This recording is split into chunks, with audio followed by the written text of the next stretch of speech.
We are about halfway through the coaching carousel. 4 teams have hired their coaches. We have 5 openings left, so we are going to go play a little lock it or mock it. And we're going to talk about the Senior Bowl with somebody who is there with David Harrison here on the Locked On NFL podcast.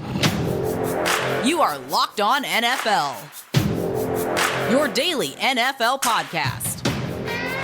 Part of the Locked On Podcast Network, your team every day.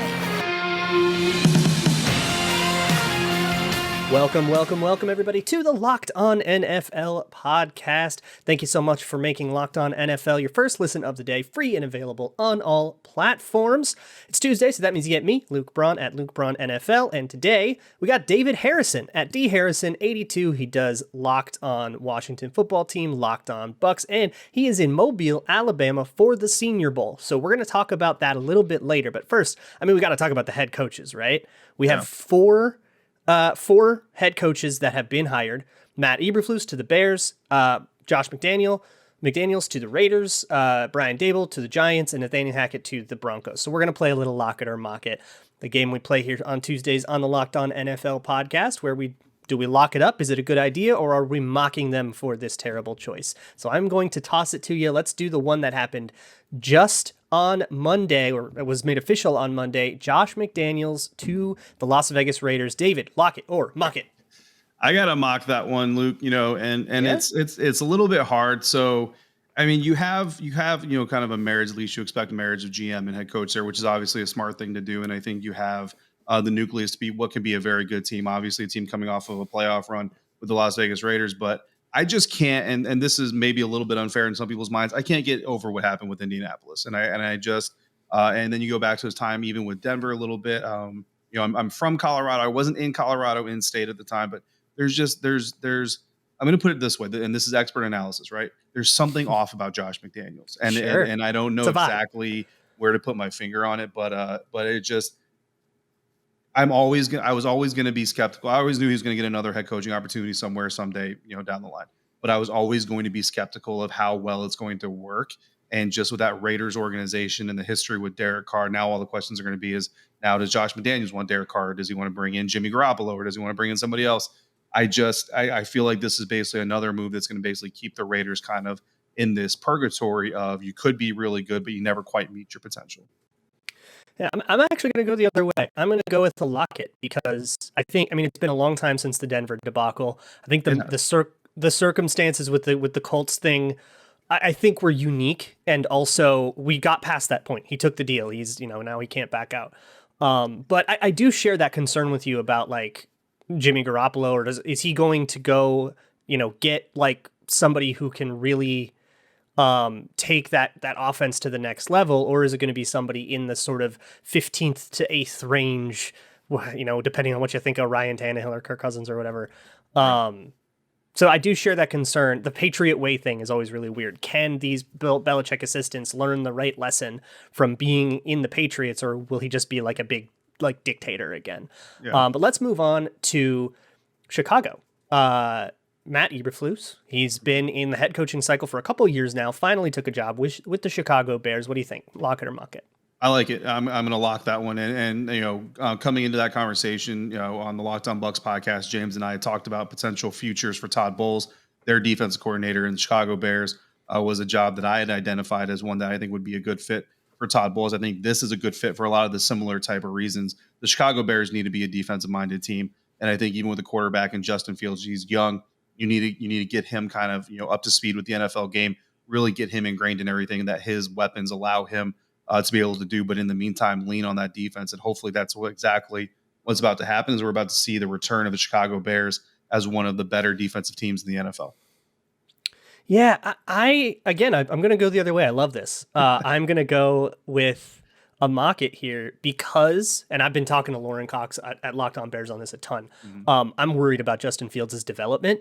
And I think what's right for the Bears right now would have been like a QB guru extraordinaire, somebody like Kevin O'Connell, who's like known as this guy who can work really well with the quarterback and scheme up stuff and stuff like that. It depends on the staff, of course, that comes in and if those guys work out. But I'm a little bit worried about having a defensive coach and then either an offensive coordinator that stinks and then he gets fired, or he's good and then he gets hired away. And then Justin Fields is just going to be learning a new scheme every year when he has so much more development to do and more stuff to get used to. I'm really worried about that, about hiring a defensive guy for that. But I think I agree with you though. Like, I get it. Chicago kind of has to be a defensive team. It's Chicago. It's the monsters of the Midway. It's like who they are.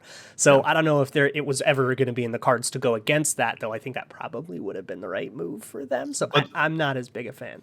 Yeah, but I think those are real concerns. You know what I mean? And then like you mentioned, if it goes south, then Justin Fields' development kind of, is delayed or just never even happens in the first place. And if it goes really well, then how long is that offense coordinator going to be on staff? I think that's where, as long as they bring in the right mind who's willing as an offense coordinator to develop what's necessary around Justin Fields, hopefully. And again, these are all things that are, down the line, and we'll have to see how they turn out. But if that offense coordinator goes well, say he gets, hired away, you bring in a guy that understands kind of the dynamics of what made them successful. And essentially kind of the opposite of what Alex Smith went through is make sure you bring in a guy who understands what made it work in the first place and continue that trend. Yeah. And I don't know enough about Luke Getsy to know if he is that guy. But I guess as with all things, time will tell. We got two more. Let's go to the Broncos. Nathaniel Hackett, speaking of former Packers assistants, Nathaniel Hackett joins the Broncos. Lock it or muck it. Yeah, it's going to depend on Aaron Rodgers. I like, that move is tied so much to Aaron Rodgers, whether that's reality based or it's not reality based. Sometimes it's all speculation, and that's some of the fun of this time of the year in the National Football League. If Aaron Rodgers comes with him, then I think you lock it. If he doesn't come with him, then I kind of want to reserve judgment a little bit, but I almost look at it similarly to like the Chicago Bears. I think the Denver Broncos are a team that have more strengths on defense that you can build around, while they have some maybe top play.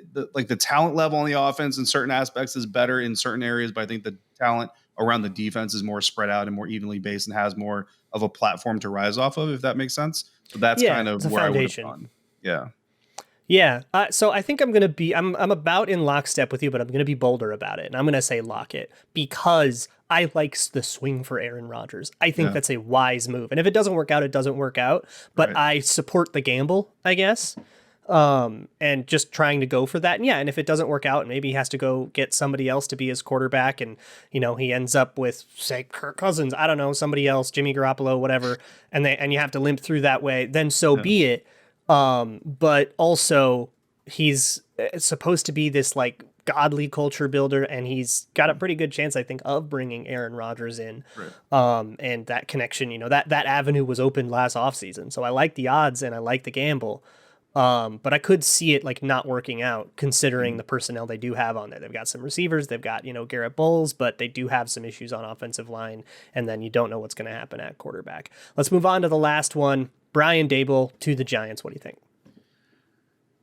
So I don't want to lock or mock Brian Daboll as a hire in the New York Giants. I'm going to mock Daniel Jones being on that roster. And if Daniel Jones is the quarterback that he has to work, Daniel Jones is a coach killer as far as I'm concerned. So it doesn't matter what coach you hire into that position. If Daniel Jones is the quarterback, which talking, again, the Locked On Giants host, Patricia Traina, it seems like the Giants are actually considering or want to give Daniel Jones another year to prove that he could be the guy. And if that's the case, then it doesn't matter who the hire is. It's going to be a train wreck. Yeah, I think I'm with you there. And I would call it a mock it because Brian Daboll probably got hired because he liked Daniel Jones. They probably made that like a criteria of their head coach searches, at least like how that looks from the outside. I will say I loved Brian Daboll. He was one of my number one head coaching candidates for my Vikings. So I love him as a candidate because he built an offense around Josh Allen, who had a unique skill set. I think Daniel Jones has a unique skill set, not nearly as robust of one as Josh Allen, but there is a scheme that works for Daniel Jones. And I think Brian Daboll can find it. And it's just a matter of how good is that actually. So I think that works for them and it especially works for them if they can find a better quarterback than Daniel Jones. And if they don't just limp through with the guy that hasn't won 6 games yet. It's a rough place in New York. But hey, we have 5 other openings to talk about, and I want to talk to you a little bit about Senior Bowl stuff. So we're going to get into that very soon. Absolutely. And I mean, it's speculation season is what we've been talking about. There might be less football being played, but at betonline.net, there are way more odds and info for the playoff season, from scores, totals, player performance props to where the next fired coach is going to land. BetOnline is the number one spot for all things NFL betting in 2022. But it's not just football. BetOnline.net's basketball, hockey, boxing, and UFC odds coverage is the best in the business, from sports right down to your favorite Vegas casino games. BetOnline is your number one online wagering destination. BetOnline, the fastest and easiest way to wager on all your favorite sports and play your favorite games. BetOnline, where the game starts.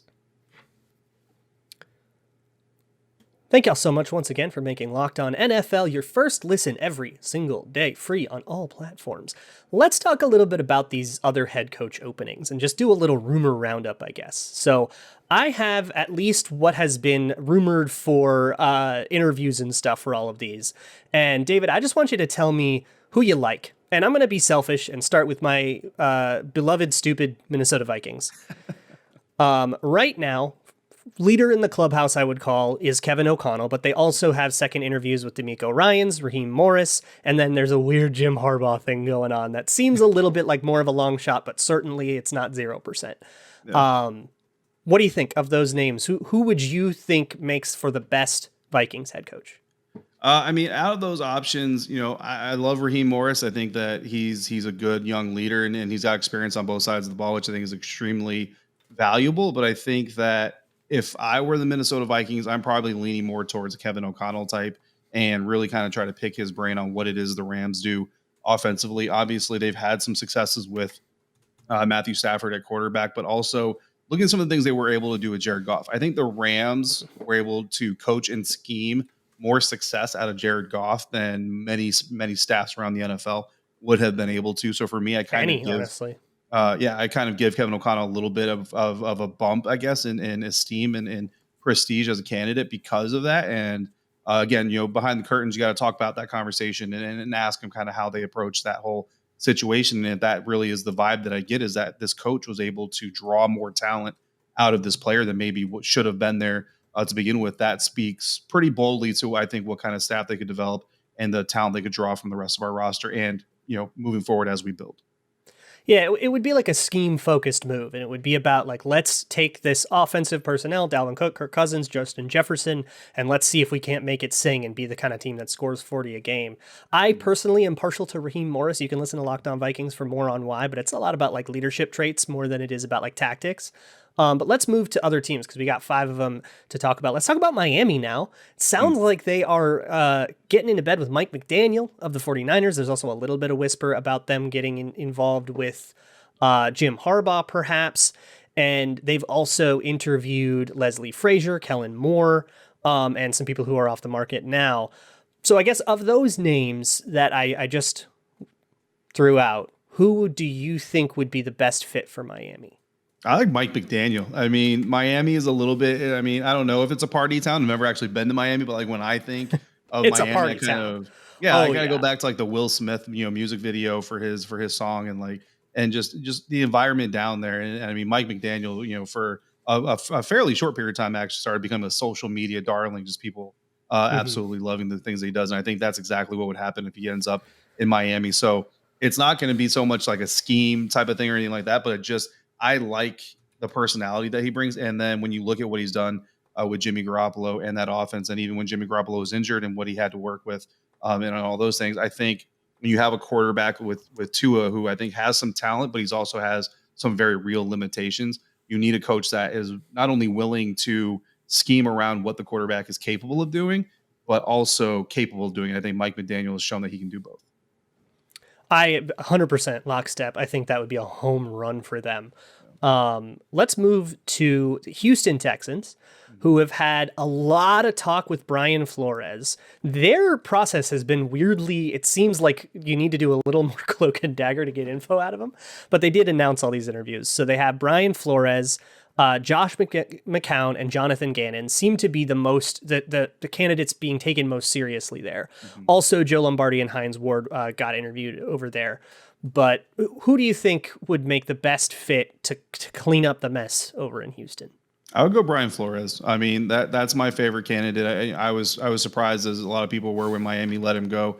And when you look at what Houston has been dealing with, and kind of the unsteady nature of their franchise and their organization, I think you need a strong personality and someone who's going to come out there and they're going to be the coach that they are. They're not going to come out there and try to necessarily cater their attitude or their approach to everybody, which I know in some lights kind of sounds almost negative. But I think when you have so much disarray around an organization, you need that stabling factor. And I look at the Washington football team bringing in Ron Rivera. When you look beyond the X's and O's and the schemes and everything, Ron Rivera is a stabling presence for a franchise that did not have really any of that when he got the job. So I think Brian Flores does the same for Houston. Yeah, and maybe he keeps Deshaun Watson in Houston, Maybe. which might be a big part of it too, if that can be. But I have a similar example with the Vikings back in 2005 after they did the Love Boat thing and they had a bunch of arrests and they were like a total. It was a circus, and they brought in an authoritarian in Brad Childress, who everybody hates now, and he didn't really work out. He had the 1 year with Favre, but he at least got the culture straight, and then the next guy could kind of take over and try to build off of that. And that might be the kind of hire that you're looking at there. Although some of the reports coming out of Miami are a little concerning, so I'd want to look into that. Yeah. But let's talk about Jacksonville. So they want to hire Kevin O'Connell, but they can't because he's in the Super Bowl. They also have talked to Byron Leftwich, Todd Bowles, a whole bunch of other candidates. Jim Caldwell might be in there. Bill O'Brien, maybe even. Who do you think should be the guy in Jacksonville? I think we all are going to have the same answer. I mean, can they hire a new owner? Like, is that an option? Can they hire a new owner? And it's not fair to put it necessarily all on the owner, but I mean, he's very involved in a lot of things that are going on in Jacksonville, and I don't think maybe he's as smart about football operations as he thinks he is. Jacksonville is such a mess of a situation. I like matching young quarterbacks with experienced coaches. But at the same time, this team, like this franchise, is so disconnected from its players, I think, in a lot of ways, and that they need to reconnect that. So Byron Leftwich makes a lot of sense, one, for the fan base, but two, also to get that player connection back. But then kind of, I don't know how like the whole situation with, first it's they're shortchanging where they're trying to lowball him, and then it's, well, he wants Adrian Wilson as the GM, and they're kind of balking at that. Like, If honestly, in this situation, if I'm Byron Leftwich at this point, I'm walking away from Jacksonville, because it already isn't starting off on a symbiotic level where we're kind of in lockstep together, and that bodes very poorly for the future. Yeah, I think you nailed it. I mean, it has to be Byron Leftwich. The franchise is in so much, it's floating and like listlessly through space. You need a grounding force, and Byron Leftwich not only is that, but he is that particularly for Jacksonville because of the history he has there. But I would hate that job for him, man. I really would. Like, I would wish it wouldn't him be good all for the him. It luck would in be the good for the world, Jags. Oh my goodness, I'm terrified for him if he takes that job. Well, let's look at a job that might be a little better that also interviewed with Byron Leftwich, New Orleans Saints. They also have interviewed Brian Flores, Doug Peterson, Aaron Glenn from Detroit, and an internal hire in Dennis Allen, and Darren Rizzi also, a couple of internal guys. What do you think for the Saints? Darren Rizzi, and I'll tell you right now a little bit behind the scenes. I was with Ross Jackson when he found out that they were interviewing him, and he got extremely excited, and I like it. I'll kind of paraphrase Ben Kotwico, former special teams coordinator for the Atlanta Falcons. Now he's a coach on the Army coaching staff there for at West Point. Ben Kotwico's got experience with offensive players, defensive players. And he basically told us, you've never coached football until you've coached special teams. And that's not necessarily the same for everybody. And then I'll also paraphrase Locked On 49ers, Locked On NFL draft host Eric Crocker, who said that special teams coaches are a unique breed of people. And I think that the New Orleans Saints have been working with a unique breed of person in Sean Payton, and they can find another stretch of success. I think there's going to be some rebuilding involved. Obviously, they need to be patient with whoever the hiring is, but I like that option. Wow, I was going to say Dennis Allen because I'm just a big fan of Dennis Allen, but I think you just talked me into that. That sounds great. So I want to talk to you a little bit more about Senior Bowl stuff. But first, let's talk a little bit about your car. It's important to take care of your car, especially as the snows are falling up in the northern parts of the world and the rains are falling in the southern parts of the world. You got to make sure your windshield is taken care of. and you can get windshield wiper blades, just the plastic part, if you got streaks on your windshield or something, for like less than $4 on rockauto.com. And you just slip it on and off. It's really easy. If you take that into a mechanic, they're going to upcharge you. They're going to charge you a whole bunch for the service. They're going to don't do any of that. Just get the parts ordered directly to your door with Rock Auto. They're a family company. They're looking out for you, and you can get your car taken care of. Everything from oil to, if you're really a do-it-yourself or a gearhead, you can get like gaskets and all sorts, like any part under the sun, just into your make, your year, and your model on their highly intuitive website, and you can get yourself set up at rockauto.com. Amazing selection, reliably low prices, all the parts your car will ever need. All right, David, I'm so glad that you are here with me on this Tuesday because you're in Mobile, Alabama, ready to get going for the Senior Bowl a little bit. I am woefully underprepared for this draft season. I barely know the quarterback names, so I'm going to need your help. What names should I be looking out for that could be standouts at the Senior Bowl? Just take me on a journey. Yeah, I mean, from the quarterback concept or aspect, obviously Kenny Pickett comes in as the I don't want to say consensus number one because I don't know that there is really a consensus number one. But I think when you look at this draft class right now, most people it's either Kenny Pickett or it's Matt Corral out of Ole Miss. But Corral's not here. Pickett is, so he's the number one kind of guy here in Mobile, Alabama. Some questions about his hand size. I've talked to a few people now who are either in the business, have been around the business for a while, or basically people you can trust with that type of information. Not a big deal. What is a big deal is, can he rip it? Can he put the ball where he's intending to put it? Can he hit his targets where they need to be hit and put his receivers in a good position? And that's what he's going to get an opportunity to show here in Mobile at the Senior Bowl. It is first and foremost, how much velocity can he get on the ball? Where can he place the ball? Can he make all the throws in the route tree? And a little bit. So the Senior Bowl is a unique situation because, one, you get your first full-blown, exposure to NFL coaching. But at the same time, you almost can't lose because a lot of, if a wide receiver or say a quarterback doesn't really connect with a wide receiver, a lot of grace is kind of given with that because you don't know these guys. These aren't your teammates. You haven't practiced with them all season the timing, long. Yeah, you get 3 days. You know what I mean? So especially on day one, if he's off rhythm with a lot of guys, the question isn't necessarily whether or not he hits them. It's, can he make the opposite hash outside throw? Can he make the right quarter of the field type of throw? And that's what the scouts are going to be looking for.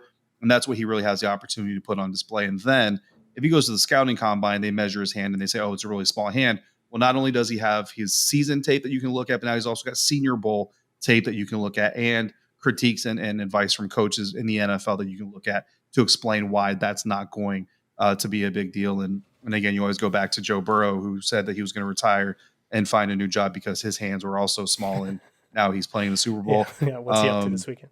Yeah, exactly. Zappy is a guy that I know Ryan Tracy from Locked On NFL Draft Podcast is looking forward to seeing out here, West Kentucky University quarterback. I'm looking forward to Carson Strong out of Nevada. I think he's got a lot to prove and can kind of put himself into the day one conversation, but I think he still ends up day two when it's all said and done, but not because there's not some interest and intrigue.